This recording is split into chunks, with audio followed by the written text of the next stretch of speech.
was putting in the work, putting in the hours, okay? Welcome to the Less Than a Day podcast. Don't ask us to explain the name. We're not going to. I'm Kay. I'm Kiko. And we're here to talk about books, movies, TV shows, geeky things. Major spoiler warnings for every piece of media ever created. Will it all be accurate? Probably not, but we are going to talk about it. So for today, we're going to take things a little bit easier. It's been a crazy couple of days. We're just going to go ahead and do sort of like an extended current events. We recently saw each other in person and we watched a bunch of stuff, like finally caught up on a bunch of stuff that have been on our low expectations for a while. Mm-hmm. It was like a Halloween trip type thing. So we watched a bunch of spooky things. And some not so spooky things. Some of the spooky things weren't that spooky. I think if we're being fully transparent here, I don't think we watched a single particularly scary thing. You're wrong about that. We absolutely have. So to kick off like the absolutely terrifying spooky vibes of the themes of movies we watched, I finally roped you into watching Red, White, and Royal Blue. Yes, you did. So Red, White, and Royal Blue is a book and a movie, same title, about the son of the American president falling in love with the Prince of England. And it's mostly just about them navigating that relationship and getting together despite public perception. And it's very cute, and I highly, highly recommend it. Very topical. You know, maybe we're going to get that sequel now, so. That's so funny, the sequel. Well, because I know they're making a movie sequel. I have no idea if they're making a book sequel, but I guess now's a better time. I get a movie sequel, so. But I feel like I didn't read the book, but like I felt like they would have closed the book off. It wouldn't have been like an open ending. So I feel like a second book would be unnecessary, but a movie would be different. I think that's a great point to start off on. In terms of a book to movie adaptation, this is probably one of the better ones I've seen. Most of the book was translated into the movie. There were only a few minor differences. I would say that probably the main difference is that they cut the sister character. Alex has a sister. They cut her and sort of combined her with the friend character. But other than that, it's a pretty faithful adaptation. It's just a lot of the like romantic scenes, like the details, like they wrote each other very long emails. You know that scene where they're sending the text messages back and forth? Yes. There's just a lot more of that. It's very cute and fluffy. But obviously, we're not going to sit here and watch 4 hours of that. So probably for the best that they cut it. But I would say it's pretty on par.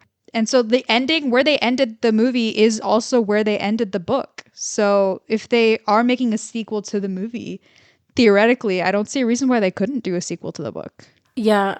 I don't know. With the movie, there's no need for another. I don't know. The only thing I see for the movie, a second movie being made, is maybe the British dude. What's his name? What's his name again? George? Henry? Maybe it's like Henry convincing his like dad or something, that like turning his dad to his side or something like that. Or his dad is dead. You mean the grandfather or whatever. Yeah. But I feel like everything was sort of. Supposedly it's about their wedding. Oh, sure. Like, you know, like, I don't. It's giving Princess Diaries, you know. Oh, speaking of, they're making a Princess Diaries 3. Yes, I did hear something about that. And why? I just don't. I can barely remember what happened in I know what happened in the first two. I don't get it. Would it kill Hollywood to make a new movie? Just like a new original movie? Yes, it would. It absolutely would kill them. Yeah, I will not be watching The Princess. I can't go back and rewatch those movies because they reference the movies in the books, and that I don't know why, but it's so cringy to me. And so I just literally cannot. Like, the movies are canonical in the world of the books, and that just, I don't know how or why that induces such cringe in me, but I'm like, gross. It is. Oh my gosh. Anyway, Red, White, and Royal Blue. So, I really, really love the movie. I really, really love the book. What did you think?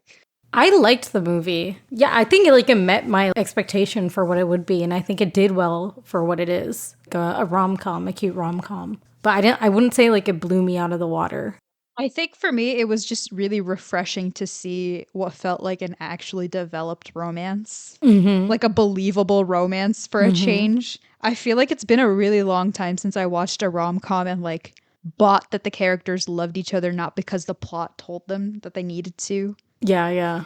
No, I So, can, yeah, I absolutely agree with that. yep. So, I mean, I'm looking forward to the sequel. I don't like I don't expect it to be as good simply because it is like they're just pulling the plot out of nowhere, and you're absolutely right that there doesn't need to be a sequel, but we'll see.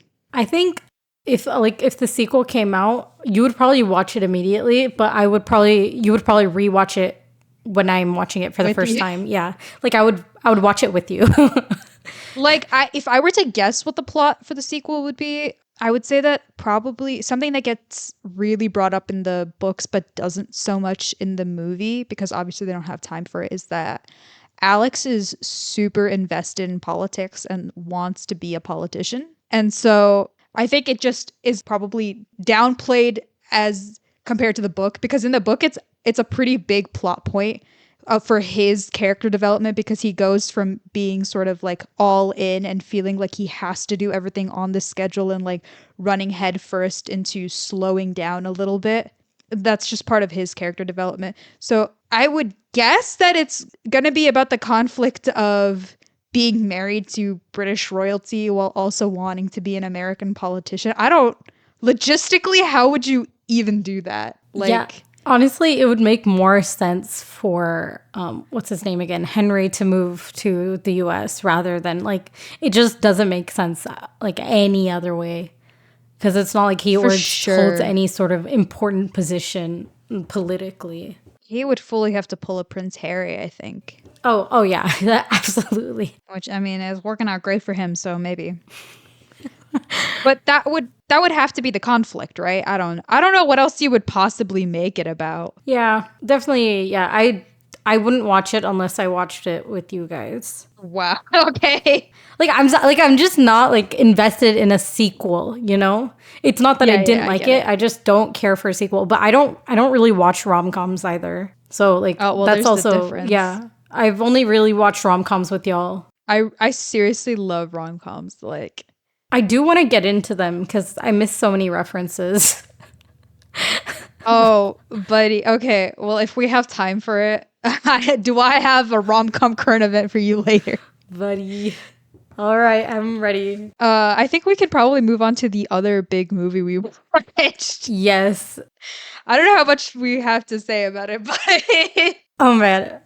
So we watched The Mummy Returns, aka The Mummy 2. And let me tell you, I'm sorry, but I think it was way funnier than The Mummy. I loved The Mummy, but The Mummy Returns was next level ridiculousness. The way I could not stop laughing throughout that entire movie, and I was yelling at the screen the entire time in like a good and bad way. So, yeah, it was really enjoyable. I'm honestly so glad you liked it. I think it's absolutely ridiculous compared to the first movie. Like the first Yeah. movie I think holds up as like a good action movie.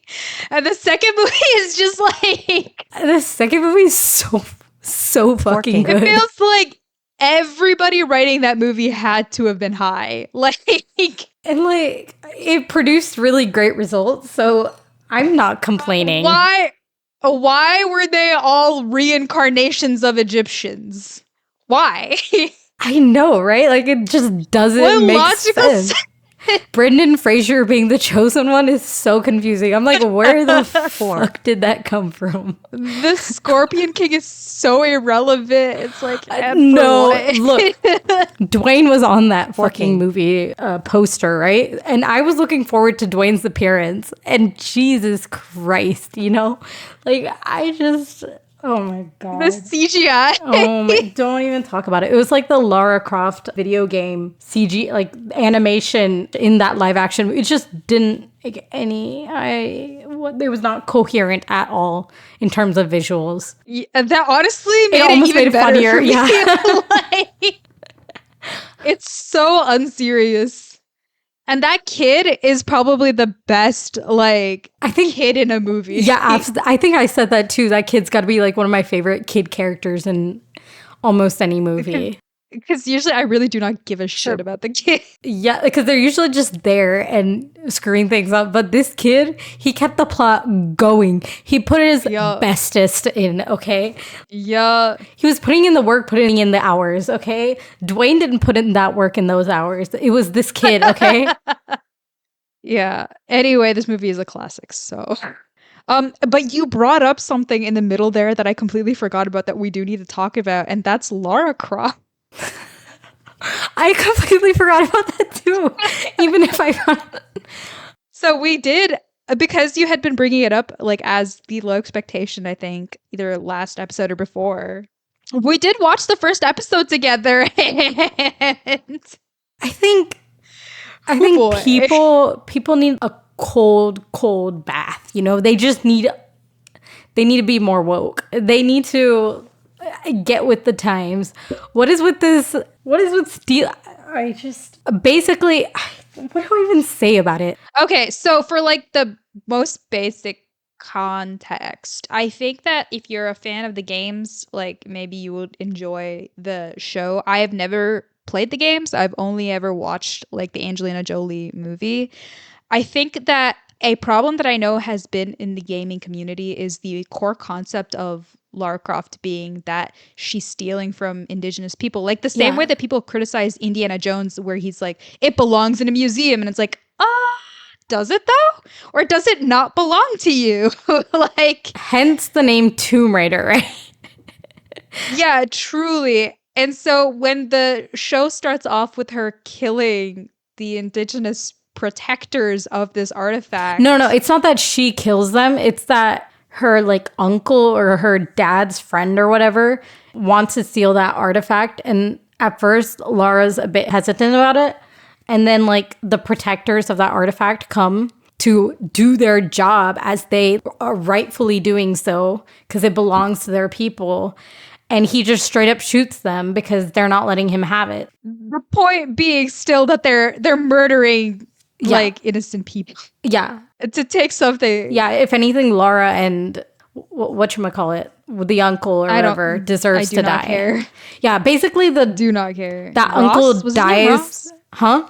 Was his name like Ross or something? No, the way I don't give a shit. Sure. Ross? Basically, Laura's working through trauma because the uncle gets killed. Yeah, it's not great. I think the thing that sealed it for me was when she is so traumatized that she's like, I need a fresh start. So she takes everything that her dad and like her uncle, whatever, and she have collected over the years and wants to set it on fire. And it's like, girl, first of all, this does not belong to you. Second of all, why would you? The absolute audacity of this bitch, right? Like, this is some Kelsey level shit. No, Kelsey wasn't even this fucking bad. You know, at least this shit was given to her. Okay, no, Lara. I swear. And then so she tries to donate it to a museum, and they try to put it off as charity. And then she decides not to do that, and we're like, oh, I guess, maybe she's gonna do a good thing and give it back. Maybe this is what this show is about: giving back the artifacts to like the people they stole it from. But no. It's about taking revenge on the people. Okay, and I did do It's not about that, basically. Yeah, I did do some research. Very mild, so take all this with a grain of salt. But apparently this is a problem like with the games itself. And so this was supposed to be sort of her origin story, the show. And so over the course of the show, what it's supposed to be is that her goal shifts more to like keeping artifacts away from dangerous people. So it's kind of like Nicolas Cage stealing the Declaration of Independence before the other guys can do it in National Treasure is sort of her vibe, but I don't think they do such a great job of showing that. I just don't think it's the same. Like, it's you're trading one thing for another bad thing, and I just don't. It's I like, just well, don't, if you just don't know, do it. like, if you know, like, this artifact is going to, wreak destruction if unleashed, and you know this bad guy is gonna go after it, and your Yeah, goal because is there like, is a supernatural element to the show, yeah, right? yeah. Okay. So Yeah. to some degree, I get it, but honestly, execution was not it. I feel like putting that element of wreaking destruction on the world if it's stolen was put in purely to justify her like stealing these artifacts. Yeah, I mean, honestly, this is the reason I don't super enjoy Indiana Jones that much anymore. Like, On the same vein, isn't Uncharted the same thing? Uncharted, I think, isn't it more about exploring than it is about getting artifacts or treasure? I don't know anything about it, No, so no, because what's his name? What are their names? Like Nathan Sully or Drake. whatever. The Drakes, right? Drakes and whatever their person Sully. Like their whole thing is stealing things to get rich, right? They isn't that it? Like I know there's a lot of Dude, I exploring don't and know. stuff. I think there's like some spin-offs of the game that are just exploring, but other than that, It super depends on what you're stealing, to be honest. If you're trying to retrieve sunken treasure from the ocean floor, that's one thing. If you're like, oh, this thing has been collapsed for centuries and we're going in after it, that's another thing. But if it's like, here's this like deeply historical or religious artifact that belonged to these people and we're rescuing it, quotations, that's it's a little much. I don't know. I might be it might be overly sensitive, but considering most of our country's stuff was taken by the British Museum, I just feel like it's hard for me to empathize with the rich white lady, and I'm just saying. yeah, absolutely for real. So Uncharted is described as it follows a group of treasure hunters Okay, who well, travel there you go. across the world to uncover various historical mysteries. Yeah, I guess if you're like figuring out the secret of the tomb or whatever bullshit, Sure. right? Like, I get it.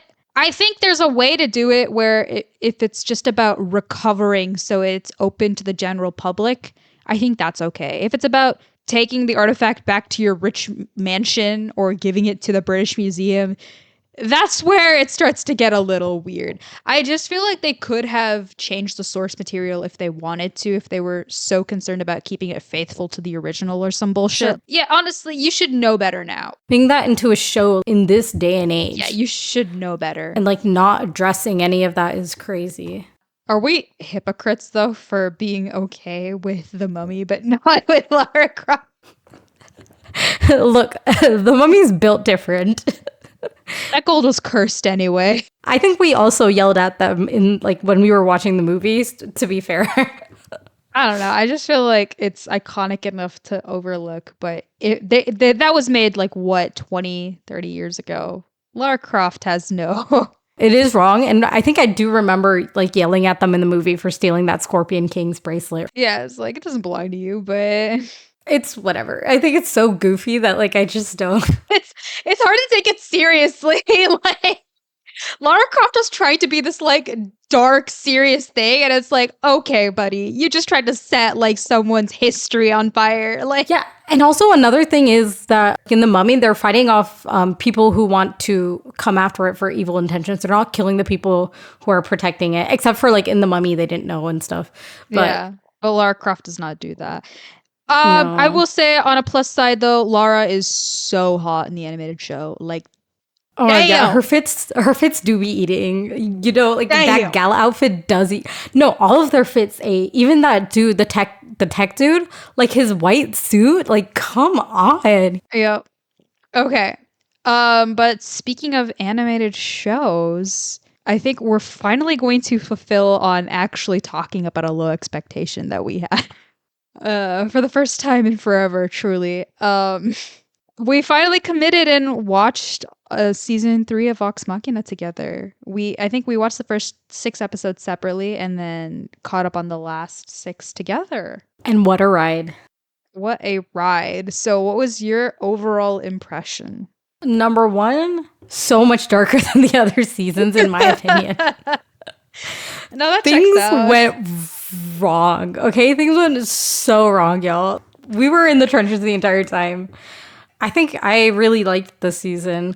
There were things that the characters did that frustrated me, but I think it was true to their personalities or like what? characters. Them going back and forth on what's her name? Raishan. Yeah, like on Raishan. Keelit flipping back and forth and getting angry at everyone when she did concede in the end. And like back and forth. Of course, I get like her emotions and stuff. But yeah, I mean, like, I'm not mad at the show for that. You know what's crazy? I think that they actually played that up a little bit on the show as compared to campaign. So, because I've seen all of campaign one, that was like a huge sticking point for actually, you know what? No, maybe not so much. It was a huge sticking point for Keyleth in the campaign that she did not trust Raishan. Raishan murdered her people. Like when it came to that final confrontation and they had already killed Thordak and Raishan was doing some shady shit, like she was like, no, I'm going after her. And like she triggered that fight. But they made it a little bit more integrated into her character development, which I really appreciated of her like learning to trust herself. I feel like season 3 didn't have enough episodes because the fight against Raishan just was way too short, but I get why. Yeah. There was no way they could fit everything in, right? Because so much happened. Yeah, that was also a really interesting approach to that fight where Keyleth basically 1v1'd her, which good for my girl Kiki. I watched the part of the campaign where they killed Ripley. Yes! Vox Machina! How do you want to do this? That was such an iconic moment. And I think that's probably my biggest disappointment with this season is that they cut that moment. I think they took so many liberties with, from what you told me, like changing the storyline, that there's no way they could have done it with where they wanted to go with the characters. Honestly, okay. I don't know why they didn't just have them kill Ripley when they found Percy's body. Because that's sort of what happens. Yeah, in the factory. That's sort of what happens, right? He dies in battle, and so they kill her right after, right? Right. And so like the whole like resurrection thing happens after that. Like I can understand wanting to keep him dead so that it feels like there's consequences because it's not a D&D game. It's like it's a story. So if you feel like all the characters can just come back to life, obviously you lose the stakes. But I don't understand what the point of keeping her alive for so much longer was. Was it just to stretch out the whole Vex revenge storyline and like her whole vengeance quest and vengeance doesn't fix the problem, blah blah blah blah blah. Do you want to hear something wild or like kind of controversial? I truly didn't care about that. I could have done without the whole Vex vengeance thing. I could care about that. Honestly, dude, I'm kind of with you there. Like, that's still a thing in the campaign. It was just a lot more in the background. Honestly, I feel like Vex didn't really get to have a lot of moments in the campaign compared to other characters. So I like that they're bringing in more of her story. But at the same time, I really could have done without the whole chasing Ripley down. I really could have done without it. So, yeah, and going off of that, I felt like the whole split of the group was unnecessary. It felt like what's it called? Like a third act breakup to me. Oh, like immediately after. Where it's just unnecessary and they did it for the angst. Like where Keyleth went off on her own and then Vex and Vax went off on their own. And I mean, I kind of guess, what was Scanlan doing? He was in a coma. Was going right? after his he was in a coma. Yeah, what was Pike doing? I don't know what Pike was going to go get Kaylee to break Scanlan out of his coma. Yeah, I mean, like Pike already went off on her own in the previous season, so I don't really get the reason for her doing that. Or at least I felt that Grog and Pike could have gone off together. Okay, it's time for me to say something controversial. Because speaking of changes from the campaign to the show, a lot of people were upset about Bard's Lament. And like, so the context for that is that in the campaign, Scanlan, after he dies in the Raishan fight and they bring him back to life and they have this whole, like, they play a practical joke on him basically where I think they cover him in like pudding and then like they put him in a dress or whatever. And it's so in line with everything that he has done through the campaign that this doesn't feel like weird behavior at all. Like it's so warranted because he's done stuff like that to them too. But, in the background of all that, he's dealing with... he had a drug addiction on the show for a while. And he... Yo, why do so many D&D campaigns have drug addictions? For real. I guess it's just... Because it's on Sleeping City, too. Because Sophie and Pete... Like... Yeah, so he had so many things going on. He was like not having a good time and he wasn't feeling appreciated. And so he has this big blow up fight where he's like, you all only want me around because you think I'm funny and like you want to use my mansion and then you just want me around for a drink, but you don't actually care about me. And he has this like iconic, what's my mother's name? My mother was killed by goblins. It's a huge part of my story, my development, what's her name? And nobody has an answer for him. And so he leaves and Sam Reed has this huge emotional blowout and everyone is like unsure at the table what's going on. It's so crazy. And then it's so funny because the second half of that episode in the campaign, he rolls up with a new character who's immediately such an asshole to everybody. It's amazing. I don't know if they're going to do that in the show, but it's amazing. And they cut that from the animated show and everyone was really upset because it's like, oh, this is a huge part of Scanlan's character and you just got rid of it. And the reasoning that they said, the cast said later on was like, we didn't know if we were going to get greenlit for season 4. And so if we did this like big emotional blowout moment and Scanlan leaves the group and it's like all left on this moment of tension and that's the end of the show, what a awful note to end this whole show on, right? Which makes total sense. But the controversial thing that I'm going to say is that I don't think Bard's Lament was that great to begin with. Like when it happens in campaign, I was kind of just like, this feels super unwarranted. Yeah, no, and I obviously haven't watched the campaign, but how would they know his mother's name? Because I doubt, like, did he tell them or anything? Like, does he present personal facts about them like that? Because his character, his personality just doesn't really seem to lean towards sharing personal facts about himself, especially something as personal as that. Like, he didn't even tell anyone about his daughter, right? Until later. And like, you know, with the game mechanics, it's just that Scanlan has such a high deception that it's very hard to even tell when he's lying. So sometimes he'll just straight up lie, like, and hide information. And so getting upset that they don't know something that you haven't been telling them is crazy, especially after like, he's like, oh, I don't feel valued, when literally the episode before, when they're doing his resurrection ritual, they have like so much like emotional outpour over how much they love him. And then they did cut Grog's also iconic like fix him moment from the campaign, which if you haven't seen a clip of that, you should. That's like, wow. Didn't they kind of do that with Percy? Like Yes. Did they move that moment to Percy? Because I think Grog said something along those lines. Yeah, they shifted it to when Scanlan went into his coma as opposed to when he died. They just changed the context of it, but it's a little bit more emotional in the campaign. I think that they showed it in the show.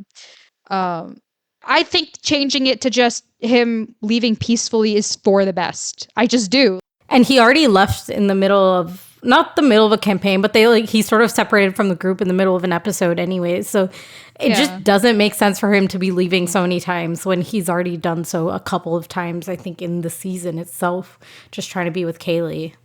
Yep. But yeah, I think that's a fine change. They made a lot of changes that I think just make the story flow better, honestly. Percy and Vex's relationship was a big one, I think, that they changed they managed to incorporate all of the scenes that everyone loved from the campaign. Like the courage scene where he goes to her room and he like wants to have a serious conversation and she opens the door completely naked is a thing from the campaign that was really funny, and I'm glad they kept it. The sauna scene. No, I actually watched the sauna clip before this show. So it was really cool I was like, oh, is this when I saw the sauna, I was like, interesting. And then I saw Percy and I was like, oh, this is absolutely that scene. That's really cool. I'm glad they kept that. Yeah, I just think the way that they developed the relationship in general was just, you got to see a lot more of it in the animated show than you did in the campaign. The campaign, it was always just something in the background. So I appreciated that. And I appreciate that we get a lot more Pike too. And like her stories were changing. Oh my God. Speaking of Pike, the best change that they made was introducing Xerxes and bringing in that Calamity tie-in. Oh my gosh. That was so cool. Anna and I were screaming watching that. I think, honestly, some of the things that I found the most interesting in the show, they didn't touch more on because it looks like they're actually going towards that in season 4, and that's the Vax's the Raven Queen. I think she's so, whatever story that is, she's so interesting and creepy. And then Pike's thing with the Everlight is getting really interesting now, or whatever her blood is. But they obviously, I think, are definitely building that up towards season 4, which we now know is confirmed or green-lighted. Yeah, I'm so excited. And so on that note, I know where the story's going, mostly. Where do you think the story's going? I'm thinking a third out breakup for Vax and Keyleth again. They're together, right? By the end of the season? Yes, they are together. Yeah, there's that thing. He has that sickness or that diseased looking thing on his arm. That's obviously going to come into play. Pike's whole blood thing, I don't really get yet, but because Honestly, obviously I don't have the context neither. for it. It's not in the campaign, so I have no idea what that's about. That's like brand new. Yeah, is like the dragon arc over now? Like the whole... Yes, the Chroma Conclave is done. I do want a new location now. Like, I'm kind of tired of seeing the same locations, like Whitethorn and whatever in the first 3 seasons. So now, like, I want some new locations. I hope to see that. I'm excited for it.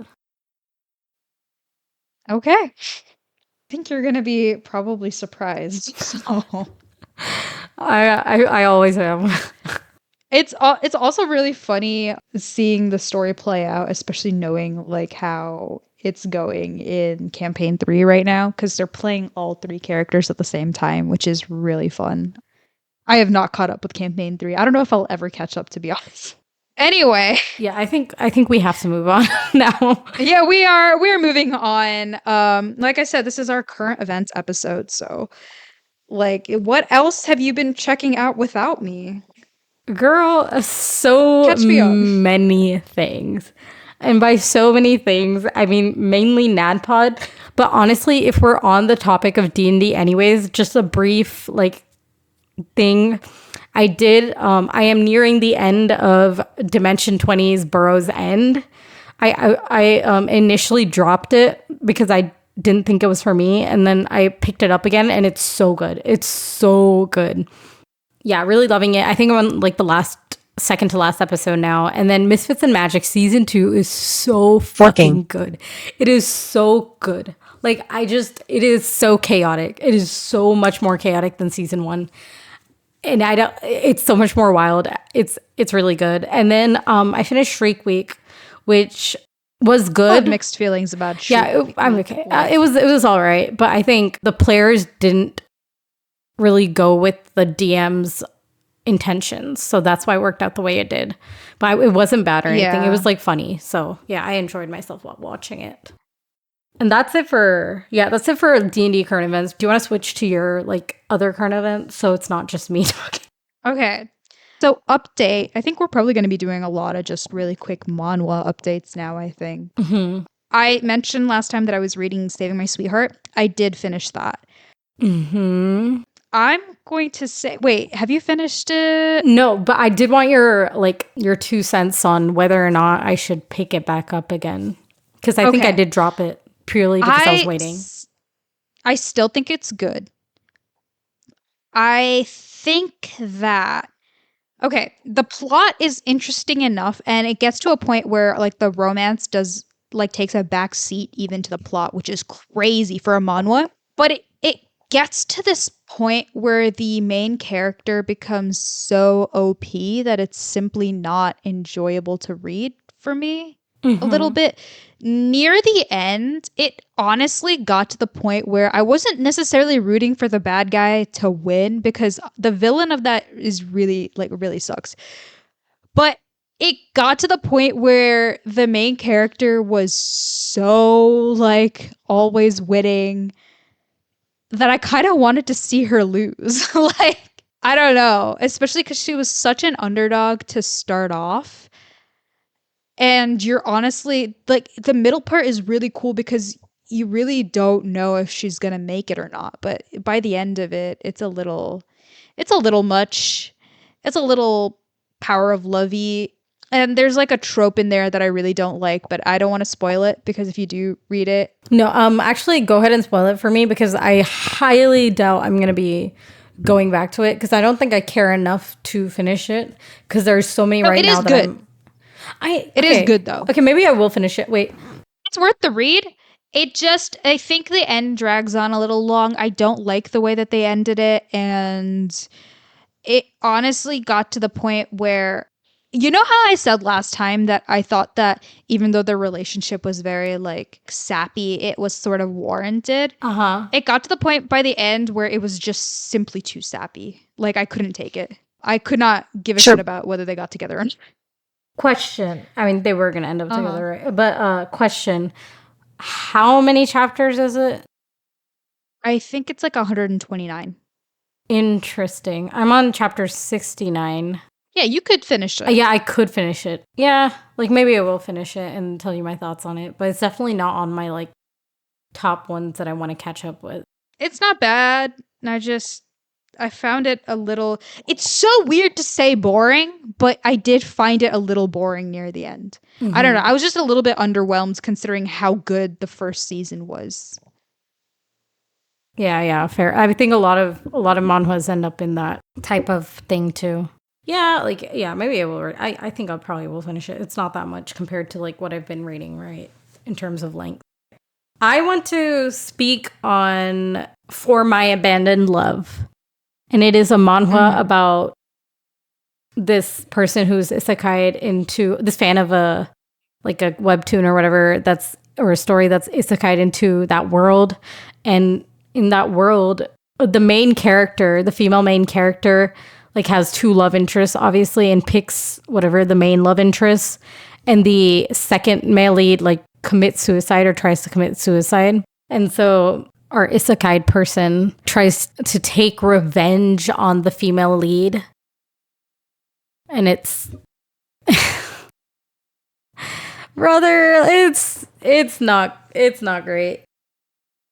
Which is so funny because like the first half of it I think is really good. Like I enjoyed it a lot. Yeah, it was a lot of like careful calculation. It was like chess, you know. Mm-hmm. She did things and they fell into place, and then like you start to read more and it's getting ridiculous. She's like, I think she's absolutely overreacting. I don't think the female lead is like, I don't think that she's a bad person, but I don't think she's like evil. I think she's immature and naive and she's easily influenced into making bad decisions, but I don't think she's evil. And Hestra, our isekai person, is manipulating the female lead. Her name is Diana, into this behavior. I'm not gonna lie, it just doesn't feel justified after a certain point. It's like you're getting real aggressive for honestly something that the male lead doesn't even give a shit about anymore. Like, yeah, and like Hestra's obsession with her Kale, right? Yeah, Kale. Anyway, these dumb fucking names. Anyway. It's really weird. She actually marries Kale, the second male lead, right, to make Diana jealous. And at first, she's like obsessing over him and he's like, whatever. But he grows to start liking her. And she still, I think she still views him as a character and not as an actual real individual. And so like the dynamic is really weird. Yeah, I don't know. I dropped that one. Like, I think if Hestra was someone in real life, she would be a sasang. Or like in Korean culture, that's like an obsessive fan, right? Like they stalk their, like the celebrities and stuff. I think that's what Hestra would be in the real world. And so, yeah. Maybe. Yeah, speaking of, I don't remember which manhwa this was from, but I was texting you because I started a new manhwa. And in the beginning of the manhwa, this character was unhappy about this author's decision to kill off a character she liked. So she borrowed an excavator from someone and drove it to the author's home. Like she was driving it to the author's home. As she should. as No, she no, should. like actually, I think that's crazy behavior. I don't condone. Abs- no, No, absolutely justified. Sometimes these authors need to know better than to do things we don't like. no, but it wasn't like the author just killed off a Completely justified. character. Like it wasn't. Unforgivable. You kill off a character, we have to kill you. I'm sorry. I'm trying to think of Tit like, for tat. Truly. was that you? Were you isekai? Oh my god. What? Okay, it was you. You were isekai'd into that. The story was actually about you going to the author's thing to house. Wow. No, I'm joking. Right. I think I spent way too much on time on it, my but I had to talk about it. I will move on to my next manhwa unless you have another one you want to talk about, so we can just go back and forth. Okay. So I was scrolling through a certain social media and I saw this image that like truly triggered like a wave of memories. Because the thing is that I read so many manhwa that and manga back in the day, like they all kind of like blend together, you know? And I don't really think about every single one that often. But as soon Right. as I saw this, I was like, oh, it's like truly like inceptioned my brain. I'm like, oh my God, what the hell? So I went back and reread it, and it's called, I cannot pronounce the original name because this isn't a manhwa with a W, it's a manhwa with a U. It's a Chinese webtoon. So I don't know how to pronounce the actual title, but it's called in English Night Fantastic Night. And one of those is like the night with a K, and the other is night with an N. And I really, really loved this back in the day. It's by Vivi Bear. So I am just going to assume that you're never going to read this. I pulled it up on, on my computer. Have you read it? No, I don't know this. I don't read a lot of manhwas with an H. I don't read a lot of Chinese manhwas. If I do, Honestly, it's neither do usually I. like childcare Chinese ones, but then I drop them in the first 20 chapters because it becomes ridiculous. I tend to find that I don't like the tropes that Chinese manhwas go into a lot. I also find that the art style is really hit or miss for me. Yeah, that's also one of the And main reasons. and the translations, honestly, the translations are really what do it for Oh, the me because translations are complete garbage. yeah, I don't know why people just don't feel like properly translating Chinese webtoons. They absolutely do not give a shit Sure. about it, I guess. It's so hard to understand half the time. I used to read a lot more. After a certain point, my brain couldn't take it, and I tend not to. But I did go back. I reread this one. I did reread this one, and dude, I remember really loving this one. This author has another series that's been ongoing for 17 years. Bro, that The is concept is crazy. incredibly cool, and so this is like their first one, and I remember loving it. I really remember loving it, and I'm starting to think based on a lot of the rereads we've been doing recently that I must have been on something while reading this stuff and enjoying this content. So like the plot, and I am just gonna go ahead and spoil the whole thing because you should not read this. The plot is kind of like your typical story where you're following this teenage girl, right? She transfers to a new school and she's super shy, super scared all the time. She doesn't stand up for herself, very unsure of herself. And she finds this video game, and her parents are very strict, so she's not allowed to really play games at home. And she's supposed to study all the time. But she plays this game because her mom goes to the hospital to check on her aunt who's been in an accident, which is wild. And she's like, you need to stay home and study. She plays this game and gets sucked into it, right? Like SAO style, gets sucked into the video game. And the whole goal of the game, she meets Merlin and she's like, it's like, oh, it's the Legend of King Arthur. And her goal is to help Arthur become the King of England and find the Holy Grail, right? And I remembered the story being that she starts off as this weak girl, but she levels up as the story goes on and becomes like an invaluable part of his knights. And she like learns magic and becomes badass with a bow. I remembered all of that. That's not quite how it happens. Most of the story is her getting captured. The she obviously there's a romance with King Arthur, right? It ends with them falling in love with each other. Obviously, we been knew. As soon as I said the words, you should have guessed that's where the story was going. I'm disappointed that you didn't already chime in with that.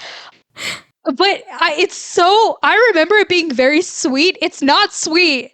His nickname for her, maybe the translation is just really bad. His nickname for her is Dumb Woman. It's Dumb Woman and Stupid Woman. And that's what he refers to her as. To her face, to everyone else. He never says their name. It's just Dumb Woman. He's so rude. You know what? I see so that rude pattern in a lot of Chinese manhwas. They're much more insulting. All of the Chinese manhwas I've read, the male leads are always the same. They're always so fucking mean. Like, they're always so mean.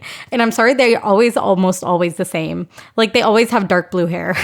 Well, he's blonde with like long blonde hair. But how exciting! That is so different, dude. Even the Arthur from Merlin wasn't this mean to Merlin. All right, like. So, but that's not even the worst part. And most of the story is her getting captured by the bad guys and then him going to save her. There's several scenes where she gets injured protecting him and wakes up in bed surrounded by their friends. It's just a lot of that. It's so damselly. And dude, are you prepared for how this ends? No. Just guess how this story ends. You know how the original story of King Arthur goes, right? The reason I don't like watching the BBC version is because Arthur dies, right? So just guess how this manhwa ends. The girl dies? Nope. Everyone dies? Nope. Well, how does it end?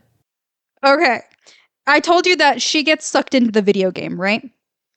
And she can go back and forth between the video game and the real world by eating eggs for some reason. It's humorous or whatever. And then, like, you know, Arthur starts to hate eggs and, like, he forbids eggs in his kingdom because he doesn't like that she keeps leaving him and whatever. No, I right? hate that. I hate that. It's controlling. It's more like because he's traumatized by her, like, disappearing in front of him. That's not even the most concerning thing that he does. So like, she's trying to, like, end the video game and, like, build her confidence. That's the story. Well, in the real world, there's this, like, really hot guy at school who torments her and, like, seems to know way too much about the video game, right? Oh. So Arthur dies in the game. It's a game over. She loses. She comes back to the real world and she talks to this guy about, like, oh, you know about this game. Can you help me reset it? Like, can I recover the memory? We're in love, right? And he drops this bombshell on her where he's like, yeah, so the thing is, the reason we can't do that is I'm an alien and this world isn't real and you're a video game character. We just inceptioned this game where you're a video game character whose goal is to go into the video game and complete the game, King Arthur.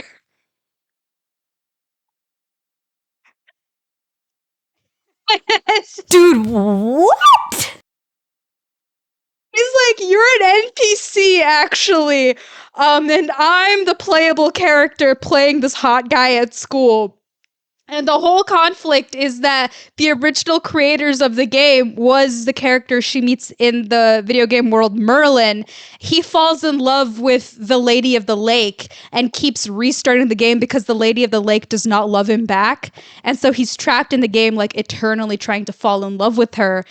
And so his brother in the real world makes a brand new video game and creates our main character to go into the game to, like, solve the story or whatever.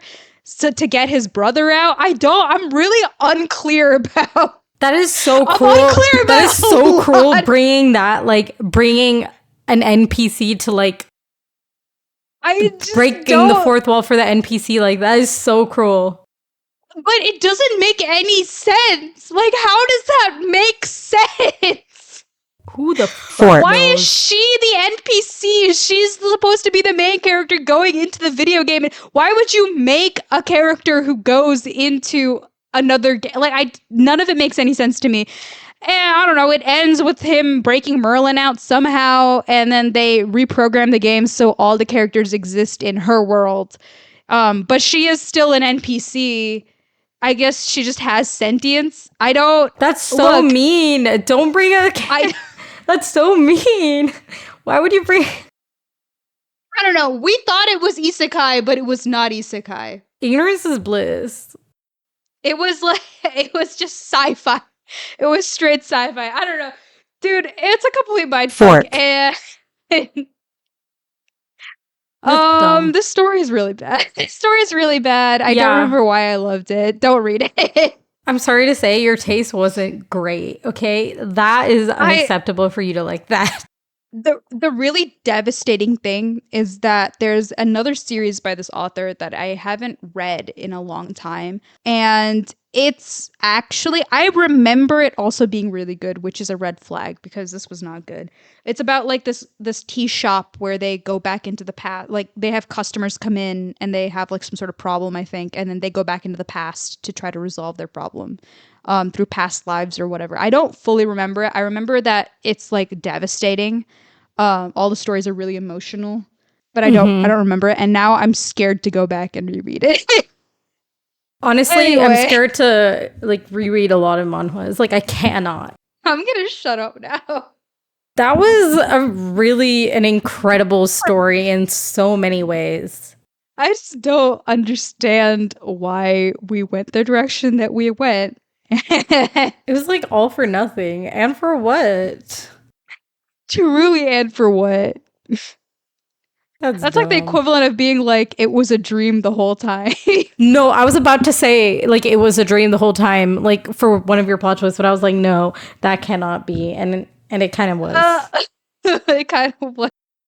Anyway, like, I was like, they can't. But they did. But they did. Okay, I think we have time for one more, so. That's crazy if you look at my list. I know. I have no idea. It does not have to be one that I know. Maybe I'll do like a quick one-liner for like maybe 2 or 3. So go for it. Okay, so my in-laws are obsessed with me. I'm on chapter 124. Jesus Christ, it's fucking dragging. The romance was so slower burn, and now they're like, I don't know what they're doing. Anyways, that's with that. And then there's a manhwa, I don't know if you've heard of it, called Surviving as a Maid. And I've heard of it. It's supposed to be really good. It's really good, and you actually, most manhwa is brain rot, okay? Like honestly, all manhwa is mostly brain rot, but this one I have to use my brain to read. I have to use my brain to read it. It's so confusing. But it's like really like some of the characters are truly tragic characters. It's really confusing. I don't know where they're going for a lot of this thing, but I will keep reading it because I do like it and it is interesting. Death is the only ending for the villainess. You've read this, right? I read it a long. I remember my main thought after reading, I think like season 1, was that this was the best manhwa I've ever read. But that was a long time ago, so.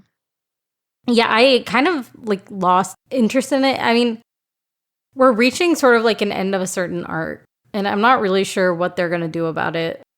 I know what I want for our female lead, but I don't think it's going to happen. But yeah. She ends up with Callista, right? I think that is the main lead. The prince is what I think it's leaning towards. Yeah, it's at the end of season 4 right now, so I'm waiting for season 5, which is not going to come out for a while. That's it for me, I think. Okay. I think we can move on to our last segment, which is low expectations. Whether that's low expectations for us for actually committing to reading or watching what we say we're going to, or the low expectations for the potentially trash media that we're about to consume. Kiko, what you got coming up? So I am currently reading When the Moon Hatched. Haven't finished it yet because certain things have happened and certain things were on my mind, you know. But we're not talking about that. I do want to know what your thoughts are so far. Like, how far are you into it? Not far at all. Not far at all. I just do want to say briefly that there's so many names to memorize. There's so much to fucking memorize. Like, I wasn't expecting to do homework here, you know? There's so much to memorize. And that's fantasy for you. And the names for the gods or whatever are so fucking funny. It's giving Wattpad. I'm so sorry, but it is. I was reading the beginning. I was like, what, man? I was like, oh, this takes me back. But the lore is cool though. I think I might be able to finish this quickly though, because I think this will be like a faster read, even though it's a long book. Like I think I will be able to finish it soon. And then Murder, She Baked, I'm gonna start reading. And then there's a show with the actor for Hardison from Leverage. He's starring in a new show called Cross. Oh, I think I've heard of that. Yeah, I think it's coming out in November, on November 14th. Oh, it's based on the James Patterson series with Alex Cross. I was about to say, yeah. Nice. Okay. Oh, and the actor Aldous Hodge is a producer of the show. So yay for that. I'm glad like he's in a lot more things. He's in way more things than anyone else I've seen. Like from Leverage. Sure. Like he does things. I haven't seen anyone in anything other than what's his name? Timothy Hutton. Nate from the show Jack. What's his name? Jack, not Reacher. The other Jack. Ryan? Jack Ryan, yeah. Ryan? The show on Amazon. But yeah. And then there's a Korean show that I'm looking forward to that's coming out called When the Phone Rings. And then it's something really goofy, but I have an adult, like a coloring book called Lost Ocean. And I'm coloring. Brother. I'm coloring, okay? Low expectation for me to finish. Wow. Look. Sometimes I just need to color. Sometimes it kind of stresses me out, even though it's not supposed to, because coloring in the lines is so hard. The drawings are intricate. Anyway, that's it for me for low expectations. I'll get you to do it with me one day. So for my little expectations, I've been catching up on What We Do in the Shadows, and season 6 is releasing, and I'm expecting it to be good because I don't know, the previous seasons have been pretty good. So I'm looking forward to see. I think this is the very last season too. So I'm interested to see how they're going to wrap everything up because it's like a documentary too. So yeah, I'm definitely it's on my watch list for sure. Oh, I highly recommend it. Oh my god, it's so good. I have some manhwa that I've been meaning to catch up on. Maybe I'll go back and reread that like time travel Vivi Bear story, but I'm not sure about that. But there's so many manhwa on my list that I need to catch up with. So there's some books too. I've been meaning to read Divine Rival. I've been meaning to read Nettle and Bone. Ninth House is simply never going to happen. I keep checking it out. Oh no, that's me on Libby. I just keep checking out books, and then I feel bad for people who are online. Yeah, so I end up like I just returning it early if I really decide not to be shitty. Yeah. But yeah, that's it for me. So I think we can go ahead and wrap up our very long current events episode. You can follow us on Atlas in a Day Pod on Instagram and on Instagram Threads. You can follow us on Goodreads and Storygraph, and you can email us at lessonadaypod@gmail.com. Oh, and we have a YouTube channel. Yeah, check us out on YouTube. Well, thanks everybody for listening. Bye. Bye.